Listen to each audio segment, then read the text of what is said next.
Hey guys.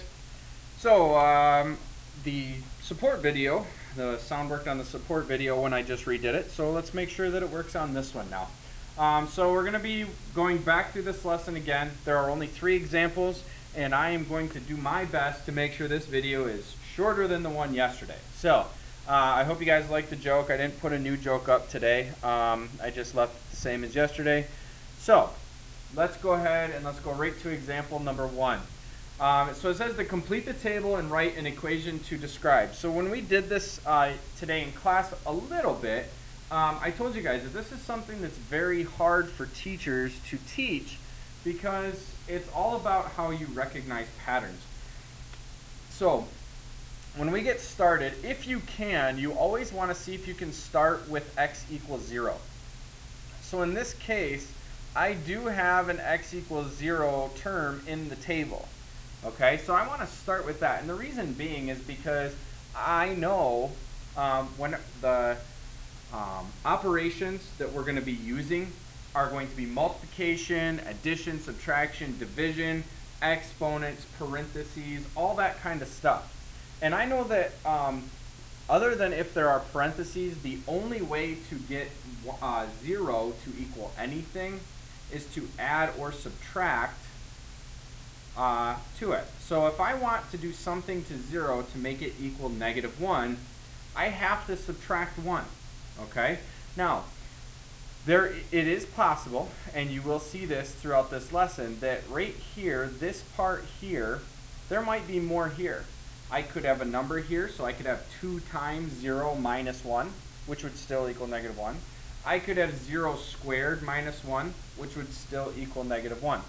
So there could still be more to the equation, but I know for sure that there will be a -1 in this equation. And remember, I want it to be of the form y equals ax plus b. Okay? Now there may not be a b, it may be 0. And a may be 1. That is possible. But I need it to be of this form, or it could have an exponent. Okay? So there's lots of different things that could happen here. So the easiest way to tell if this is my equation, so right now I would have the equation x minus 1, and that would equal y. This is what I would have right now. So we need to check -2 and 7 and see if this works for that. So we have -2, we're going to subtract 1 because -2 is our x value, and see if that equals -1. So -2 minus 1 is -3, which does not equal -1. So there's more to the equation than what we have right here. All right, so now let's, I'm going to go ahead and erase this. You guys don't have to erase it. I would actually suggest keeping it, but I only have a limited amount of room to write. So I'm going to erase it. So we're going to take -2, and I know that I am subtracting 1, and it has to equal -7. We know that because of this right here, because x is -2. Now, again, the -1 is done, but there could still be more stuff that goes here. I could have a square, I could have a number here, I could have division. There's lots of different things. Okay, so the easiest thing to do then would be, I want to get this box by itself. So I'm going to add 1 to both sides. By doing that, I get the box, -2, equals -6. We're going to box this in again, and you don't have to do the boxes, but I think it will help you see what I'm talking about here. Now, there is going to be something else here. We just don't know what that is quite yet. Now, I know that I have to manipulate -2 to make it equal -6. So what can you think of that we could do to -2? Now, I will give you a hint. You're not going to add or subtract because you're going to do your adding and subtracting outside the box right here. Okay, that's where this comes in. So what's inside the box could be multiplication, it could be division, it could be exponents. All right, so let's go to the easiest one we can think of, multiplication. Let's try multiplication. So let's say, what times -2 equals -6? Well, that would be 3. So I know that 3 times -2 equals -6. So now we're going to add to this equation, and now we're going to speculate and say that my equation is 3x minus 1. So let's try this. So I've got 3 times negative 2 minus 1 equals negative 6. This should be true. 3 times negative 2 is negative 6 minus 1. Oh, sorry, that should actually be negative 7. I miswrote the number here. This should be a 7. This is a 6. This is a 7. And this equals negative 7, and you get negative 7 equals negative 7. So this checks. The formula, the equation that we've come up with works for the point negative 2, 7. Let's try 0 and negative 1. So you've got 0, and this is times 3. Minus 1 equals negative 1. 3 times 0 is 0 minus 1 equals negative 1. That's negative 1 equals negative 1. And this one checks as well, which tells me that my formula, or my equation I should say, for this problem is going to be y equals 3x minus 1.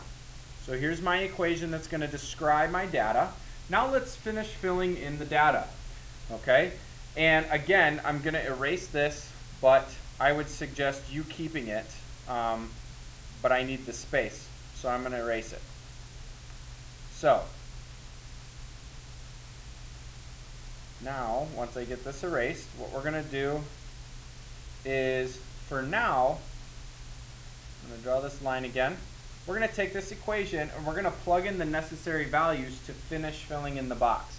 So right here you have negative 4 for y. So where the y is, I'm going to put negative 4 equals, and I'll put it in parentheses so you know that that's representing y, minus 1. Now you're going to solve for x. So I'm going to add 1. I get negative 3 equals 3x. Divide by 3, and I get x equals negative 1. So I'm going to put a negative 1 in here. And now for the 3 and the 4, these are even easier, because for these ones, you don't know y, but you know x. So it's 3 times 3 minus 1. 3 times 3 is 9 minus 1, which means y equals 8. So I'll put an 8 here. And the last one is y equals 3 times 4 minus 1. Y equals 12 minus 1, which means y equals 11. And that would go in this box here.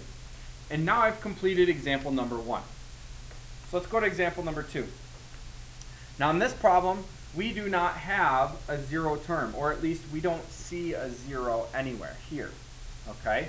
So we're going to take 4 and negative 7, and we're going to take 1 and negative 1. All right? And let's try to do some manipulation here. Okay? Let's see what patterns we notice. All right? So here we have 4 and negative 7. And actually, I'm going to go ahead and put in one more. Let's put in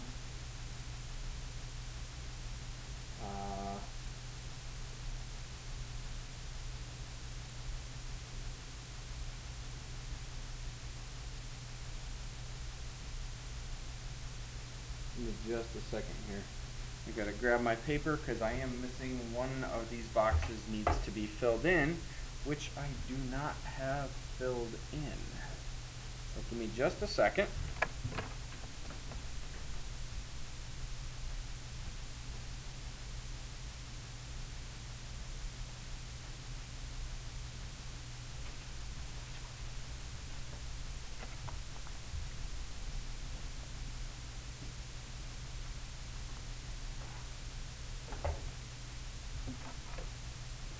Okay, so we are going to go ahead and put that 0 term in here right now. And so let me go ahead and erase these. Alright, so let's start with our 0 term again. So we got 0 and this equals 1, which means I have to add 1. Alright, so for right now, my current equation is y equals x plus 1. Now, There still could be a number here, and there still could be an exponent possibly. So let's do some more research. I know that 4 plus 1 is not negative 7. So that's not going to work. So I do know that I have to add 1 to the 4 to get negative 7. And again, using our box, I know that this right here has more added to it. We just don't know what that is yet. So I'm going to do the same idea. I'm going to subtract 1 to both sides.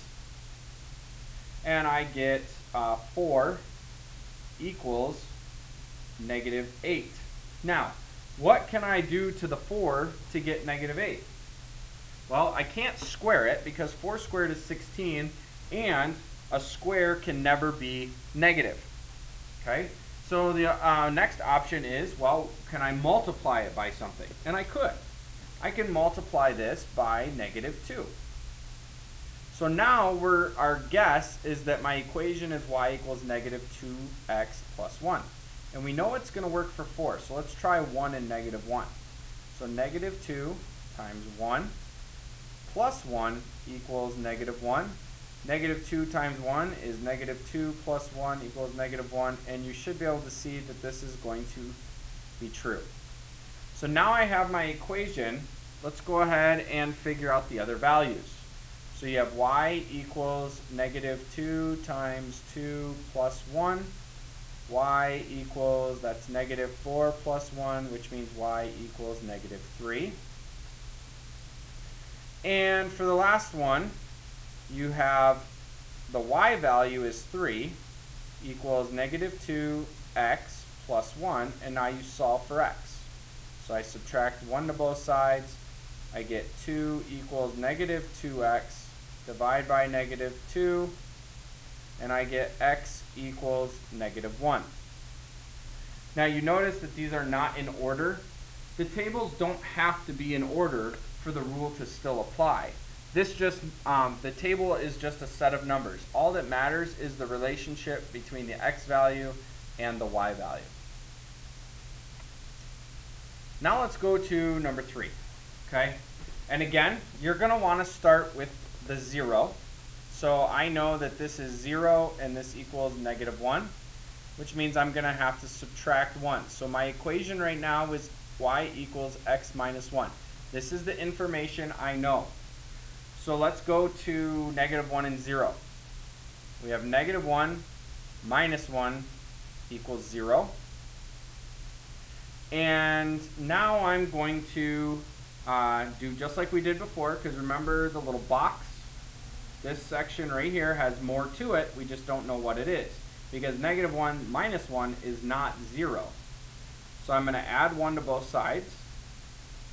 Now I'm going to get negative 1 equals 1. Well, what can I do to negative 1 to make it equal 1? Well, let's try a couple different things here. Let's start and let's go ahead and say, well, we know negative 1 times negative 1 equals 1, right? So let's try using that. Let's try negative x minus 1 and see if that works for negative 2, 3. So we have negative, and this would be negative 2 is x times negative 1 minus 1, and let's see if this equals 3. Negative 1 times negative 2 is positive 2 minus 1, and this would be 1 equals 3. So this does not check. So multiplying by negative 1, it works for this coordinate, this relation, but it does not work for this one. So let's go back to the drawing board here. So I'm going to erase this negative 1. Now, what other way can we, using multiplication or exponents, get from negative 1 to 1? I'm hoping you recognize if negative 1 times negative 1 is positive 1, then negative 1 squared is also going to be 1. So let's try this now. So now you have y. Oh, here, let me change our guess of our equation to x squared minus 1. And now you have, sorry, I'm blanking, negative 2 squared minus 1 equals 3. Negative 2 squared is 4 minus 1, and 4 minus 1 is 3 equals 3. So this checks. So this is our equation, y equals x squared minus 1, and that will describe our data. Now we're going to plug these numbers in and fill in our points. Okay, so now you have y equals 1 squared minus 1. 1 squared is 1 minus 1, which means y equals 0. You have y equals 2 squared minus 1. That's y equals 4 minus 1, which means y equals 3. And I'll do the last one right here. You got y equals 3 squared minus 1, which is y equals 9 minus 1, which gives you y equals 8. I've got my table filled in, and I now have my equation that describes my data. I'm trusting I will double check this, make sure the sound works before I post it up online for you guys, and I will be sending out a message so you get it. Alright, have a great night, and we'll see you guys tomorrow ready to work.